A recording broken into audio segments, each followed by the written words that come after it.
what happens when you combine the best daily habits from billionaires, athletes, and biohackers. You get a scientifically optimized daily routine that might just make you the most successful superhuman being on earth. So I studied the most influential habits of some of the most successful individuals, and I created the ultimate daily routine that guarantees success.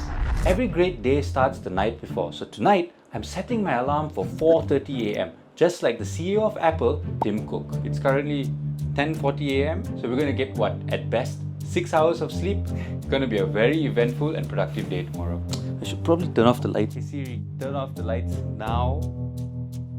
Thank you.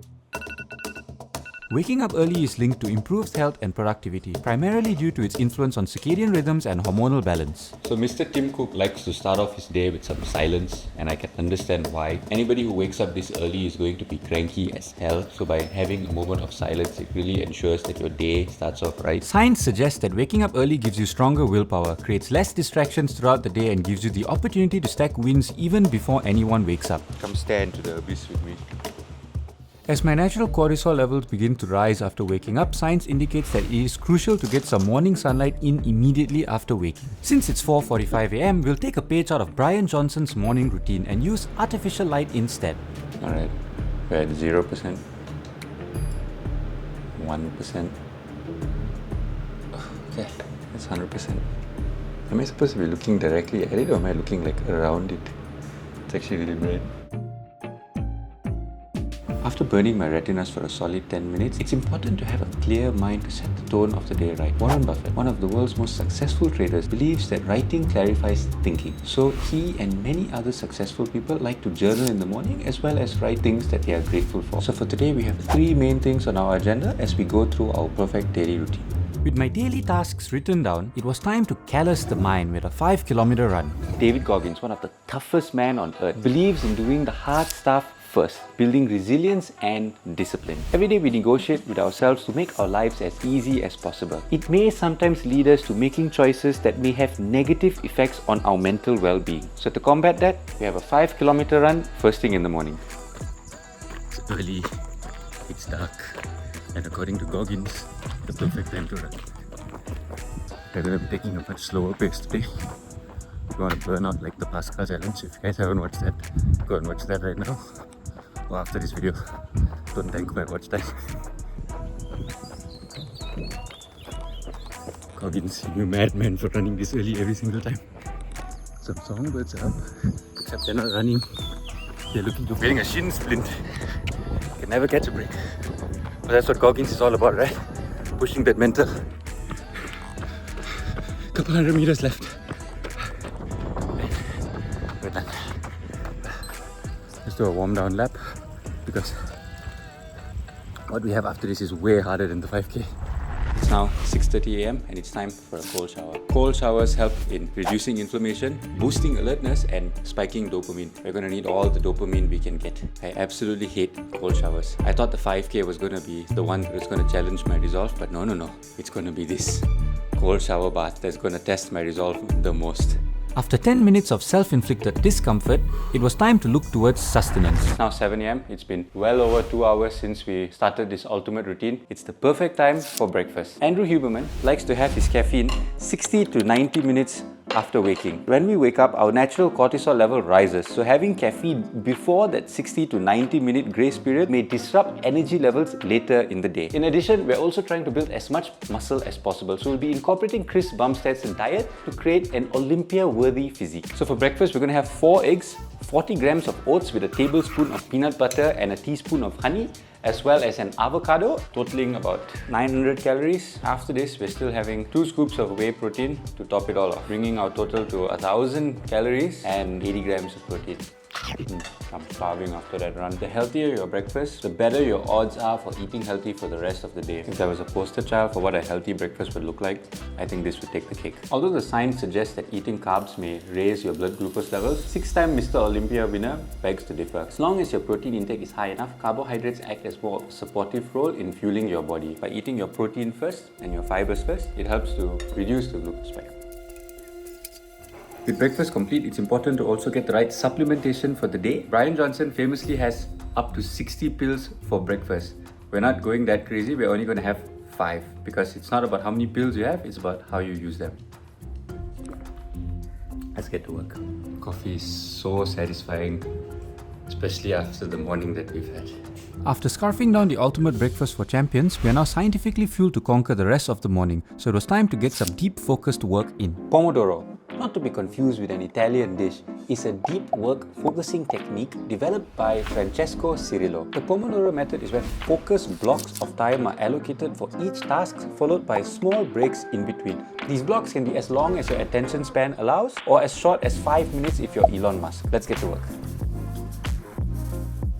I just finished my first 60-minute blocks and I get a 10-minute break. Pretty productive. I managed to get the structure of what I needed to do for one of my scripts. So we still have 2 more blocks to complete and then it's lunch. Let's get at it. The remaining 2 blocks of work flew by as I felt as productive as a professional pickpocketer on a Monday morning train during rush hour. It's 12 PM. I got my main task I wanted to get done. So now I can cross that off my to-do list and we can now switch gears into lunch and recovery. The goal for the next 2 hours of this ultimate routine is to properly refuel and retune the body for the next block of work to be able to be as efficient as possible. For lunch, we have 220 grams of Norwegian trout, or what's left of that 220 grams, some rice and cabbage. And to top it off, we're adding rasam to the dish to add a little bit more taste, just like the CEO of Alphabet, Sundar Pichai. Rasam is a South Indian dish with anti-inflammatory properties as well as a lot of digestive benefits. So we'll be adding it to the rice to add a little bit more taste with little to no calories, but with all the upsides. Both Chris Bumstead and Bryan Johnson eat the same thing every day, which makes it a lot easier to be consistent and prevents decision fatigue, which allows you to use your valuable energy resource on things that really matter. Man, I'm absolutely stuffed right now. There was a lot of food. Gonna have to do something to aid with the digestion. After eating, Steve Jobs used to take a 10-minute walk to aid with digestion and creative thinking. Walking after a meal can help reduce the overall glucose spike in your system, maintaining a better and healthier energy balance for the rest of the day. So after the walk, if you're still feeling a little bit tired, you can take an optional 10 to 20 minute nap, which can improve focus by up to 34% according to scientists at NASA. If there's anything you know about me, if something is optional and it involves a nap, it is considered mandatory. Man, that nap felt so good. It was definitely needed so that we can get through our afternoon block of work. Tim Ferriss uses afternoons for mediocre work like editing or planning. So we're going to use the afternoon to get the second and third item off of our to-do list, which is to edit our backlog of videos as well as clean up our office space. A clean environment also mimics a clean mind, so ensuring the spaces that we use are always clean and tidy goes a long way in making sure our mind is at a point of clarity. We're again utilizing the Pomodoro method, but with shorter chunks of time to manage the energy levels we currently have in the afternoon. It's now 5 PM and with my to-do list for the day complete, it's time to channel my inner Amazonian energy. Jeff Bezos, one of the richest men alive, is extremely jacked for a man who's 61 years old. So for today, our workout is inspired by the man himself who likes to do a push-pull legs routine.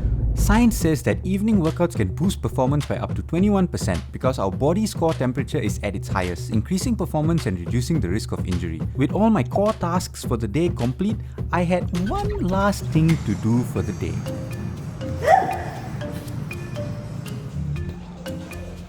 With our workout done, it was time to get our final meal in. Science recommends to keep dinner timing early to optimize the quality of sleep for the night. It's 6:30 PM and it's arguably the earliest I've ever had dinner in my life. We've got some rice with rasam again. We've got whole chicken thigh with drumstick as well as some spinach. With this meal, it brings our total macros to about 2,600 calories and 160 grams of protein for the day, taking us one step closer to that Mr. Olympia stage. With dinner out of the way, it was time to wind down by creating a ritual that will prepare our bodies for bed. Most of us would think that going to bed is as simple as putting our head down on the pillow, closing your eyes and calling it a night. But science suggests that that's not the best way to get good quality, deep, restorative sleep. As part of our ritual, during the hour leading up to bed, we want to cut out all blue light sources. And we can do that with glasses like these. Oh my god, everything's just orange. So we're going to be wearing these glasses for the next hour as we wind down for the night. In addition, you can also go about dimming all the lights in the house. So for now, I have all the house lights off and I have just these LED strip lights. Gives more of a ambience. The goal of the wind down period is to reduce our cortisol levels and also to reduce the internal body temperature. And to aid with bringing the body temperature down, we have a cup of chamomile tea, and it has antioxidants which aids in getting a good night's sleep. And you wouldn't believe these things are super cheap. I got them for like 15 ringgit. 15 ringgit to get great quality sleep for the rest of my life. What a deal. So for the rest of the night, no more screens, no more phones. We're going to read a book or meditate to prepare our bodies for going to bed. And to close out this perfect routine, we're going to end it the same way we started, by going to bed early. Science indicates that to get a good night's sleep, you want to remove all light sources in the room, as well as ensuring the room's temperature is cold enough to allow your body's temperature to drop. So we've set the aircon temperature to 20 degrees Celsius, as well as closing all the blinds in the room to make it as dark as possible. We have our nightlight on, but pretty dim so that it doesn't affect our natural circadian rhythm as it winds down for the night. Having strictly adhered to what the science has to say about what a perfect daily routine would look like, the best routine for you does not have to be what everybody else is doing. At the end of the day, the perfect daily routine should cater to your goals and lifestyle, empowering you to live the life that you want. We should borrow these concepts and ideas from individuals that we aspire to be and use them to work and build towards the lives that we want. With that, if you guys are enjoying the video, make sure to like and subscribe. I'm on a road to 100,000 subscribers. See you guys in the next one. Hey Siri, can you turn off the lights?